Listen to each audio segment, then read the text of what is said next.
आजच्या कृषी क्षेत्रातील मोठ्या बातम्या, शासनाच्या घोषणा, अनुदानातले बदल, खरेदी धोरणे आणि बाजारभावांमधील हालचाल सर्व काही तुम्ही पाहणार आहात या व्हिडिओच्या माध्यमातून। ऊस बिलातून सरकारी मर्जीच्या कपाती बंद होणार, मुख्यमंत्री सहाय्यता निधी, पूरग्रस्त आणि ऊसतोड महामंडळ निधीचा समावेश। यंदाच्या 2025-26च्या ऊस हंगामासाठी साखर कारखान्यांना गाळप परवाना मिळवण्यासाठी मुख्यमंत्री सहायता निधीसाठी प्रतिटन 10 रुपये, पूरग्रस्त मदत निधीसाठी प्रतिटन 5 रुपये, तसंच गोपीनाथ मुंडे ऊसतोड कामगार कल्याण महामंडळासाठी प्रतिटन 10 रुपये शुल्क हे ऊसाच्या प्रति मेट्रिक टनामागे भरण्याच्या सूचना दिल्या गेल्या होत्या। त्या निर्णयाविरोधात दाखल याचिकेत मुंबई उच्च न्यायालयाच्या न्यायमूर्ती रेवती मोहित डेरे यांनी न्यायमूर्ती संदीप पाटील यांच्या खंडपीठाने स्थगिती आदेश दिलेले आहेत। लाडक्या बहिणींना संक्रांतीपूर्वी 3000 रुपये, उपमुख्यमंत्री एकनाथ शिंदे यांची पुण्यातील सभेत माहिती। 2 हप्त्यांचे 3000 रुपये येत्या मकर संक्रांतीपूर्वी त्यांच्या बँक खात्यात जमा केले जातील, अशी माहिती उपमुख्यमंत्री एकनाथ शिंदे यांनी शुक्रवारी एका जाहीर सभेत दिली। CSC केंद्रांना द्या गॅस वितरणाचे अधिकार, सर्व कंपन्यांचे सिलेंडर एकाच छताखाली द्या, संचालकांची मागणी। विना परवाना ब्लॅक विक्रीला आळा बसणार।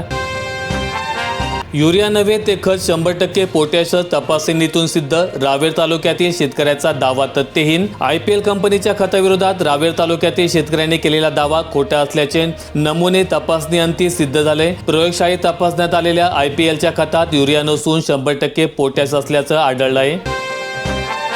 सर्वच मोबाईल रिचार्ज मागणार, जून 2026 पासून दरांमध्ये 15% वाढीचे संकेत। ताज्या अहवालानुसार भारतीय दूरसंचार कंपन्या मोबाईल टॅरिफमध्ये सुमारे 15% वाढ करण्याच्या तयारीत आहेत। मागील टॅरिफ वाढीनंतर साधारण 2 वर्षांनी ही वाढ अपेक्षित आहे। हृदयरोग औषधांची विक्री शिखरावर, कोविड-19 नंतर हृदयरोग गुंतागुंत वाढली, प्रतिबंधात्मक औषधांची मागणी जास्त प्रमाणात। यवतमाळ जिल्ह्यातील महागाव परिसरात 300 घरकुल लाभार्थ्यांच्या खात्यामध्ये अनुदान जमा, अनेक वर्षांची प्रतीक्षा संपली, प्रशासकीय पाठपुराव्याला यश। 140 लाभार्थ्यांना अंतिम हप्ता, 160 लाभार्थ्यांना पुढील हप्ता, तर 2 कोटी एकूण निधी वितरित।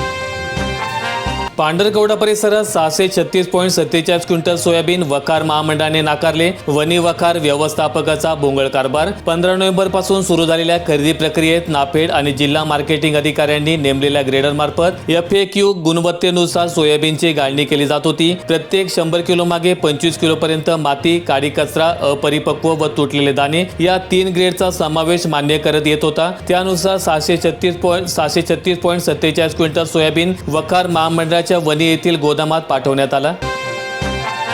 10 मोठ्या आजारांवरील 35 लाखांपर्यंतचे उपचार मोफत करणार, मुख्यमंत्री देवेंद्र फडणवीस यांची ग्वाही। सांगोल्यातील 24,000 शेतकऱ्यांच्या निवडी रद्द होणार, 9 जानेवारीपर्यंत कागदपत्रे अपलोड करण्याची मुदत होती, तालुका कृषी अधिकारी दीपाली जाधव यांची माहिती। सांगोला तालुक्यातील 34,785 शेतकऱ्यांची निवड झालेली आहे, त्यापैकी 24,503 शेतकरी अजून कागदपत्रे अपलोड करण्यासाठी प्रलंबित आहेत। या सर्व शेतकरी बांधवांनी कागदपत्रे तात्काळ अपलोड करावे। सदर कागदपत्रे अपलोड करण्याची अंतिम मुदत दिनांक 9 जानेवारी आहे। जर कागदपत्रे अपलोड झाली नाही तर सदर अर्ज DPT पोर्टल वरून रद्द केले जातील। खुल्या बाजारातील कापूस दरात सुधारणा, अकोटमध्ये व्यापाऱ्यांनी 8,405 रुपयांपर्यंत सौदे केले। राज्यभर CCI कडून हमीभावाने कापसाची खरेदी सुरू असतानाच आता खुल्या बाजारात कापसाच्या दरात सुधारणा दिसून येते। अकोला जिल्ह्यातील अकोट येथील बाजार समितीत शुक्रवारी कापसाचे सौदे 8,000 ते 8,405 रुपयांपर्यंत झाले। मनरेगाच्या कामात 300 कोटींचा भ्रष्टाचार, ग्रामीण विकास खात्याच्या सर्व्हेतील माहिती। 80 वर्षांच्या वृद्धांना मंजुरी, GSTतील दस्तावेज गायब, विना कामात विना परवाना कामे।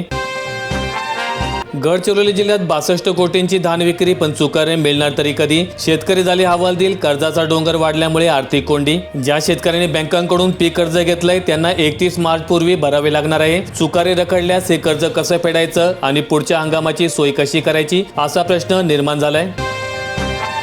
कोपरना परिसरात PM आवास योजनेच्या अनुदानाची प्रतीक्षा संपेना, घरकुल हप्ते रखडले, लाभार्थ्यांमध्ये तीव्र संताप। तालुक्यातील एकूण 113 गावांपैकी जवळपास 45 गावातील 243 लाभार्थ्यांना अद्यापही घरकुलाचा एकही हप्ता जमा झालेला नाही। देगलूर तालुक्यात ओल्या दुष्काळाची झाली अधिकृत नोंद, खरीपाची अंतिम पैसेवारी 36%। तालुक्यात खरीप पिकांचे मोठ्या प्रमाणात नुकसान, तालुक्यातील एकूण 108 गावांमध्ये पैसेवारी लागू आहे। धाराशिव जिल्ह्यात भुजलच्या रेड झोनचा फास, शेतकऱ्यांचा जीव कासावीस. तांत्रिक अटीमुळे सिंचन विहिरींना 122 गावांमध्ये ब्रेक लागलाय. लोकप्रतिनिधी लक्ष देणार तरी कधी? जिल्ह्यातील 122 गावांच्या शिवारात भूजल पातळी खालवल्याचा निष्कर्ष काढून भूजल विभागाने या भागाला रेड झोन म्हणून घोषित केलंय. या नियमानुसार संबंधित गावांमध्ये नवीन सिंचन विहिरी खोदण्यास प्रशासकीय बंदी आहे. धक्कादायक बाब अशी की मागील 2 वर्षात जिल्ह्यामध्ये ओला दुष्काळ जाहीर करण्याची वेळ आली. इतका पाऊस झालाय. जिल्ह्यातील पाण्याची पातळी वाढली असताना भूजल विभागाच्या दप्तरी संबंधित गावे आजही रेड झोन मध्येच आहेत.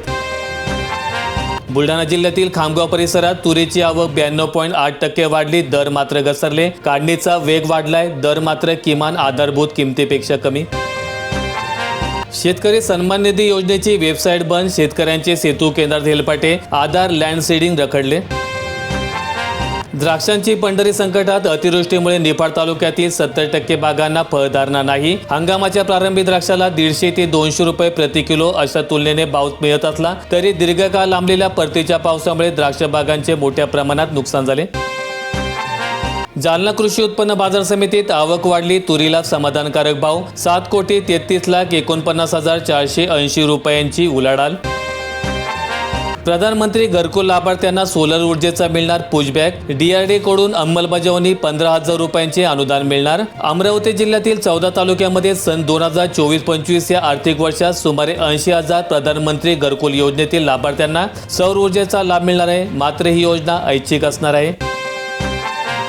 जमीन मोजणीसाठी राज्यात वेग. नोव्हेंबरच्या तुलनेत 26% जादा. सरासरी 156 वरून 127 दिवसांवर. भूमी अभिलेख विभागाची विशेष मोहीम. पोट हिस्सा हद्द कायम आणि बिन शेती गुंठेवारी संयुक्त भूसंपादन मोजणीला वेग आलाय.